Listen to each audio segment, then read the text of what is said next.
मनरेगा का नाम बदलकर जी राम जी करने को लेकर कांग्रेस ने अपना रुख साफ कर दिया है। कांग्रेस अब मोदी सरकार से आर पार की लड़ाई के मूड में है। कांग्रेस 29 दिसंबर को एक बैठक बुला रही है। इस बैठक में बीबी जी राम जी बिल पर चर्चा होगी और इसकी तुलना यूपी के समय के मनरेगा से की जाएगी।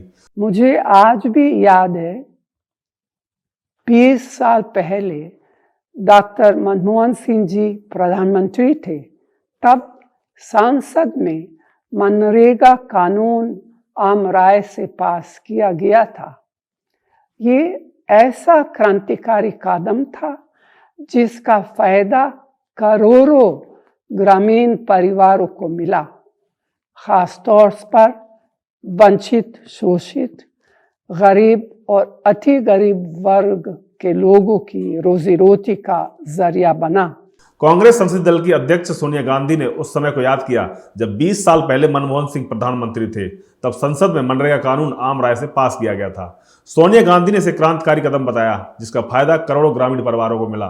कांग्रेस का आरोप है कि पिछले 11 साल में मोदी सरकार ने ग्रामीण क्षेत्रों में बेरोजगार, गरीबों और वंचितों के हितों को नजरअंदाज किया, मनरेगा को कमजोर करने की कोशिश की।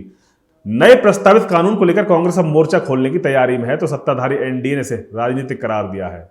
जो धन का आवंटन है, जो कांग्रेस के रिजीम में केंद्र के द्वारा 30-35 हजार करोड़ रुपए से ज्यादा नहीं दिया जाता था, हमारे टाइम में 65,000 दिया जा रहा था कोविड के दौर को छोड़कर। अब 1,51,000 करोड़ रुपए का आवंटन है, जिसमें 95,000 करोड़ रुपए तो केंद्र दे रहा है, शेष राज्यों को दिया गया है। राज्यों को इसलिए दिया गया है कि राज्य अपने हिसाब से फ्लेक्सिबिलिटी कर सके। इसके अतिरिक्त उसमें 4 कैटेगरीज बनाई गई हैं काम करने की, जिसमें एक जल संसाधन का है, एक आजीविका निर्माण का है, एक अगर कोई प्राकृतिक आपदाएं आती हैं, बाढ़ या उस ढंग की, उन चीजों से बचाव के लिए है। और फिर जो कंस्ट्रक्शंस होंगे उनको ऐसा नहीं कि लोकल स्तर पर तय नहीं होगा, लोकल स्तर पर ही तय होगा, पर उनके पास जिले और प्रदेश की पूरी जानकारी होगी ताकि वो अपने गांव की बेहतर प्लानिंग कर सके। तो मुझे लगता है कि एक क्रांतिकारी कार्य है जो ग्रामीण क्षेत्र में जो रोजगार के अवसर हैं उनको अधिक युक्ति संगत बनाएगा और विकास के साथ बेहतर उसका कोऑर्डिनेशन या संयोजकत्व होगा। इसलिए जिस भी प्रकार का जो विरोध विपक्ष द्वारा किया जा रहा है, इसका कोई आधार नहीं है।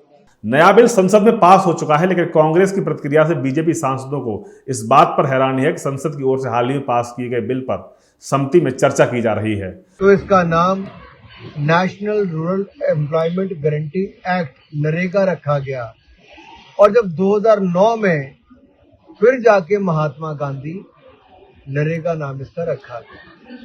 तो मैं कांग्रेस से सवाल पूछता हूं, इनको महात्मा गांधी 2009 में याद आए, इससे पहले याद नहीं आए? पहले क्यों नहीं याद आए? पहले तो जवाहर जी के नाम से रखा था।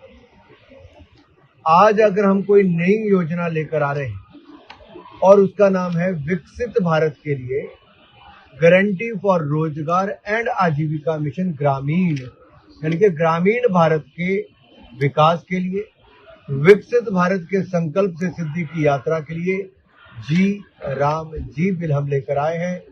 लेकिन कांग्रेस को राम नाम का विरोध करना है। कांग्रेस के आगामी बैठक को लेकर बीजेपी आपत्ति जता रही है। बीजेपी का कहना है कि इस बिल की तुलना यूपीए काल की योजना से करना कदम जानबूझकर इस मुद्दे का राजनीतिकरण करना है। नरेगा में भ्रष्टाचार है कि नहीं, सर्वे करा ले, पूरी दुनिया उठकर कहेगी, पूरे भारतवर्षी कहेंगे, प्रत्येक पंचायत में, प्रत्येक गली में, प्रत्येक मोहल्ले में मिट्टी के नाम पर 4 ठेकेदार पैदा हो गए हैं, भ्रष्टाचार है।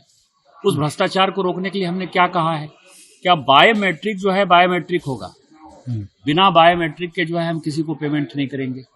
तो जो कलकत्ता में बैठे हुए मजदूर हैं, जो मुंबई में बैठे हुए मजदूर हैं, या जो अपने इलाके में नहीं जाते हैं, वो घर में बैठे जो पैसा ले रहे थे वो खत्म हो गया।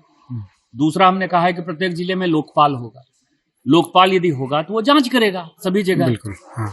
तीसरा क्या है कि मिट्टी की मापी पहले महीने भर में, 2 महीने में, 3 महीने में होती थी। बारिश का जब समय होता था तब मिट्टी की मापी होती थी।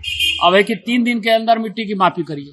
कांग्रेस और अन्य विपक्षी दल इस नए कानून की आलोचना कर रहे हैं क्योंकि नया कानून उस कानून की जगह लेगा जिसके तहत महात्मा गांधी के नाम पर ग्रामीण रोजगार गारंटी योजना चलाई जा रही थी। अब इस योजना से महात्मा गांधी का नाम हटा दिया गया है, जो कि चर्चा का एक अहम बिंदु बना हुआ है।